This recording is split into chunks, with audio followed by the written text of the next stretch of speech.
अस्सलाम वालेकुम नाज़रीन, मैं हूं रिजवान शहजाद। एक नए व्लॉग में खुश आमदीद। नाज़रीन, जब से ट्रंप आए थे उसके बाद से सिर्फ एक ही चीज़ का जो है वो शोर मचा हुआ है, वो है मास डिपोर्टेशन। यानी कि जितने भी इलीगल इमिग्रेंट्स हैं, माइग्रेंट्स हैं, अनडॉक्यूमेंटेड लोग हैं, जिनको एलियंस भी कहा जाता है, उनको अमेरिका से पकड़ पकड़ कर बाहर निकाला जाए और जो बॉर्डर्स हैं वो बंद कर दिए जाएँ। जितनी भी फोर्सेस लगानी पड़े, चाहे फ़ौज का इस्तेमाल करना पड़े, उनको सिक्योर किया जाए बॉर्डर्स को। छापे मारे जा रहे हैं, वर्क प्लेस रेड्स हो रहे हैं, फील्ड्स में रेड्स हो रहे हैं और ऑफिसेज़ में रेड्स हो रहे हैं। चर्चिज़ के ऊपर उन्होंने अलाउ कर दिया, स्कूलों में अलाउ कर दिया। पूरा आप देखेंगे तो एक तरफ मोमेंटम जा रहा था, एक तरफ तमाम चीज़ें जा रही थी। लेकिन फिर अचानक वन फाइन मॉर्निंग जो है, डिसीजन क्या आया है?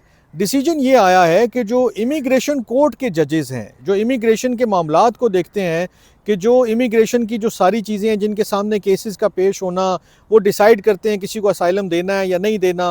वो डिसाइड करते हैं कि यार हमने किसी केस में क्या फ़ैसला करना है, इस शख्स को वर्क परमिट इसका एक्सटेंड होना चाहिए, शरीयत मिलनी चाहिए, नहीं मिलनी चाहिए, तमाम चीज़ें यानी कि ये तमाम जजेस के सामने आती हैं। अब ट्रंप हुकूमत ने उन जजेस को ही उठा के बाहर निकाल दिया है। मतलब जहां इमिग्रेशन के मामलात में सिर्फ इमिग्रेंट्स को या एलियंस को बाहर निकाला जा रहा था, अब आप अंदाज़ा लगाएं कि हुकूमत कुछ ऐसा करने जा रही है कि जो अभी तो समझ में नहीं आ रहा, क्योंकि उन्होंने जो इमिग्रेशन के मामलात देखने वाले जजेस हैं, जो कोर्ट्स हैं, उन्हीं को ही खाली करना शुरू कर दिया। ये बड़ा यूनिक और बड़ा डिफरेंट सा डिसीजन है कि जिसके अंदर ट्रंप हुकूमत ने 20 इमिग्रेशन जजेस को, ये छोटी तादाद नहीं है, 20 इमिग्रेशन जजेस को घर भेज दिया है। उसकी एक वजह जो बताई गई है, जो पॉसिबल और जो रीज़नेबल भी लगती है, कि जो ट्रंप के एक बहुत ही क्लोज़ और बहुत ही करीबी साथी हैं एलॉन मस्क, जिनको उन्होंने गवर्नमेंट एफिशिएंसी का डिपार्टमेंट जो है वो सौंपा है कि आपने फेडरल गवर्नमेंट के अखराजात भी कम करने हैं, आपने बहुत सारे ऐसे इकदाम करने हैं कि जिसके बाद जो एम्प्लॉइज़ की तादाद है वो भी कम हो जाए। तो जो एलॉन मस्क साहब हैं, उन्होंने मेरे ख्याल में यही मुनासिब समझा कि जहाँ इमिग्रेंट्स को फारिग किया जा रहा है, वहाँ इमिग्रेशन के जजेस को भी निकाल दें, तो शायद कौमी ख़जाने पे कोई बोझ कम हो जाएगा। तो उसी की जो पहली झलक सामने आई है वो ये है कि 20 इमिग्रेशन जजेस को जो है वो फारिग कर दिया गया है। और इसमें जो अजीब और यूनिक चीज़ है वो ये है कि इसमें से 13 जजेस वो थे कि जिन्होंने अभी हलफ ही लेना था, हलफ लेना था, अभी उन्होंने आके काम शुरू करना था, अभी उन्होंने जो है वो अपना चार्ज संभालना था, लेकिन उससे पहले ही उनको घर भेज दिया गया है। ये बहुत ही मतलब अनयूजुअल एक मूव है। और उसके बाद जो इंफॉर्मेशन है उसके मुताबिक ये कि 5 असिस्टेंट चीफ इमिग्रेशन जजेस जो हैं उनको भी डिसमिस कर दिया गया है। और इस तमाम ये जो प्रोसेस है, इसके अंदर कोई नोटिस नहीं सर्व किया गया। ये जो एपी की रिपोर्ट है, एसोसिएटेड प्रेस जो है, उसकी जो रिपोर्ट है उसको आप देखते हैं तो आपको बिल्कुल मतलब उसके ऊपर कोई डाउट नहीं रहता कि यार ये मतलब रिलायबल रिपोर्ट है एपी की। इसके अंदर जब वो ये लिख रहे हैं कि कोई नोटिस नहीं दिया गया, तो आपको भी कोई शक करने की गुंजाइश बाकी नहीं बचती है। जजेस को घर भेजने के बाद भी एक क्वेश्चन अभी बाकी है कि क्या इन जजेस के साथ कोई मतलब मसला था, या इनके हवाले से कोई शायद रिपोर्ट्स ठीक नहीं थी, या सिर्फ फेडरल गवर्नमेंट का साइज़ कम करना ही मकसूद था, या फिर इन जजेस की जगह कुछ और लोगों को लाया जा सकता है कि जो शायद ट्रंप हुकूमत, या जो एक सेंटिमेंट है इस वक्त अमेरिका के अंदर, या जो ट्रंप हुकूमत की एक अप्रोच है, सोच है कि यार इस वक्त जो है वो हर एक बंदा मास डिपोर्टेशन कैंपेन को सक्सेसफुल बनाने की पूरी कोशिश करे, ये शायद उसकी तरफ एक मूव हो। ये मुख्तलिफ तौजीहात हैं जो मुख्तलिफ जगहों पर डिस्कस हो रही हैं, और वो सैर हासिल इसके ऊपर बात करने की कोशिश कर रहे हैं कि यार ये वजह हो सकती है, वो हो सकती है।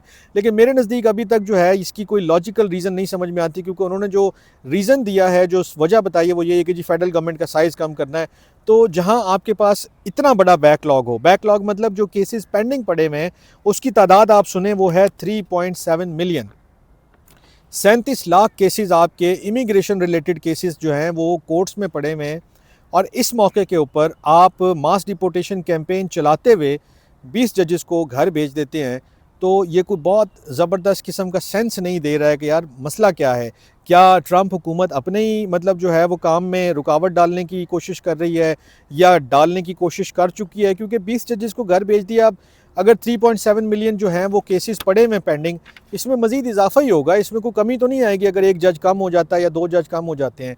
एक एक जज के पास कई सारे केसेस होते हैं, उसने डिसाइड करना होता है, टाइम फ्रेम होता है, सारी चीज़ें होती हैं। लेकिन जब आप जजेस को ही नहीं रहने देंगे तो फिर बाकी क्या बचेगा? अब जो मास डिपोर्टेशन कैंपेन है वो अपने नुक्ते उरूज की तरफ जा रही थी। लेकिन अब एक जो और यूनिक चीज़ जो मैंने नोट की है कि आइस जो है वो पहले नंबर रिलीज़ कर रहा था कि जी हमने इतने पकड़ लिए, हमने इतने पकड़ लिए, ये कर लिया, वो कर लिया। अब वो नंबर शेयर करने से भी गुरेज़ा हैं। और इसके ऊपर जो टॉम होमन है, सिक्योरिटी जो चीफ़ हैं, जो सारे मामलात को देख रहे हैं आइस के और मास डिपोर्टेशन की कैंपेन को, उन्होंने भी इजहार किया है कि नंबर उतना अच्छा नहीं है कि जितना हमें तवक्को थी या जितना हम एक्सपेक्ट कर रहे थे।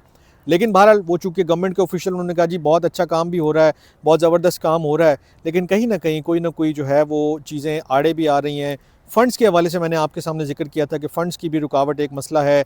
फिर बहुत सारे इख्तियारात लोगों को जो नीचे सारे डिपार्टमेंट्स हैं उनको देना, प्रोसिक्यूट करना, फिर उनको बाहर भेजना जहाज़ों में भर-भर के, ये सारे पैसों से ही हो सकते हैं काम, ये ऐसे ही नहीं हो सकते हैं। तो ये जो फ़ंड्स की कमी है, लोगों की कमी है, फिर उनको अगर पकड़ लिया लोगों को, फिर उनको रखने की जो जो सारी सिचुएशन बनानी है, जो उनको सहूलियात देनी है, जो खाना-पीना उनका करना है, उसके ऊपर एक कॉस्ट आती है। उस कॉस्ट को पूरा करना भी एक इशू बनता जा रहा है।